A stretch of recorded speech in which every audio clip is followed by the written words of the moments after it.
In this video, I'm gonna share with you how to add a moving average on NinjaTrader. So just follow me and follow the steps. It's so easy and simple. So first of all, open your NinjaTrader, then right click in your chart, then click on indicators. Now here at the search, type SMA.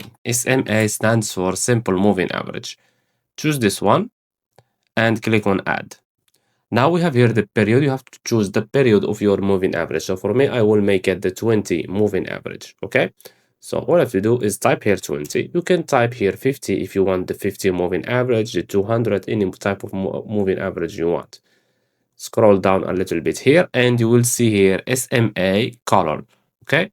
So if you want to change the color, scroll down a little bit and you will see here color. Click on it and you can choose any color you want. So I will choose, for example, blue.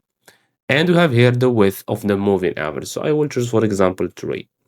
Now click on apply.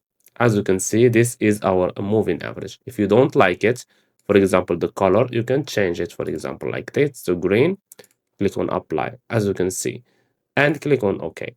And that's it. So I hope you found this video helpful.